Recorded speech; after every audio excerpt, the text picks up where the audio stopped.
Okay, sasa mwalimu, ukiachana na watu alafu ukaachana na mazingira, kuna kitu chochote kingine ambacho kinaweza kikafanya mteja ahudumiwe vizuri?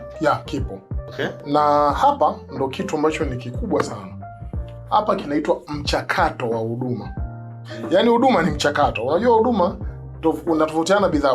Kuna kwenye yale masomo yangu ya mwanzo nilishawahi kusema kwamba kuna tofauti kati ya huduma na bidhaa. Tutakuja pia kusoma baadaye. Nitakuja kufafanua zaidi. Lakini tofauti ya huduma na bidhaa, moja kati ya tofauti zake. Sawa? Okay. Huduma ni mchakato. Nitakupa mfano. Wewe unaenda hospitali kutibiwa. Pale unaenda kupata huduma ya afya, si ndio? Yeah. Ukifika, sio tu umefika umetibiwa umeondoka, hapana.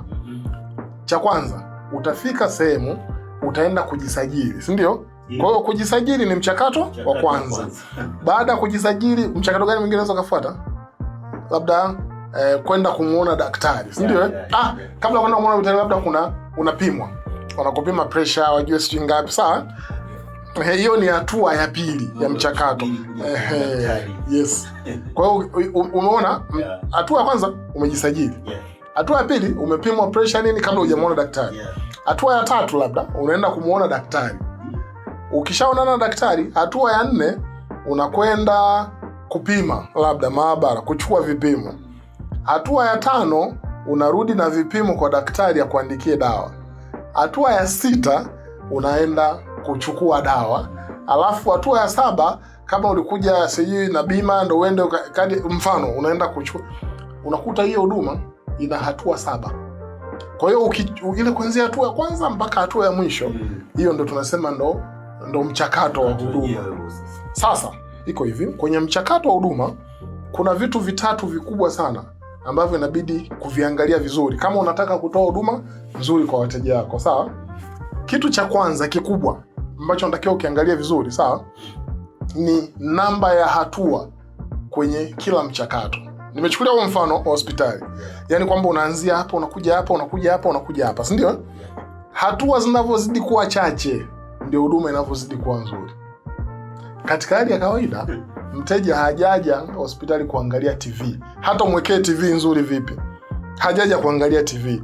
Na ataona amehudumiwa vizuri akiwa amekaa muda mfupi sana. Katika hali ya kawaida, mteja hajaja kusoma magazeti. Kwa hiyo hata umwekee magazeti mazuri kiasi gani, haina maana kama utahakikisha anatumia muda mfupi sana kumaliza michakato yote.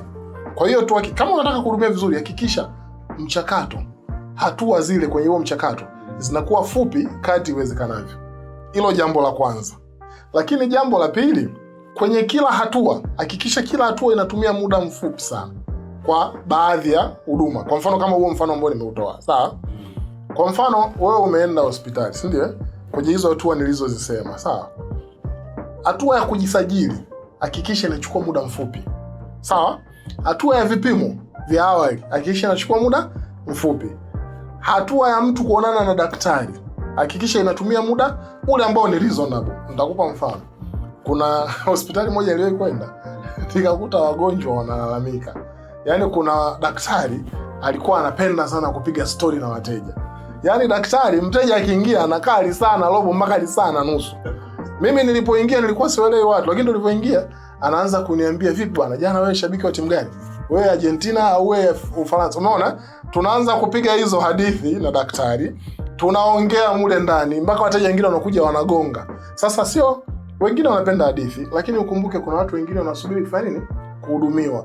Kwa hiyo huduma inakuwa nzuri ukitumika muda ule ambao ni reasonable. Na mimi nashauri na inapendekezwa muda unaotumika pale usiwe muda mrefu katika kila mchakato.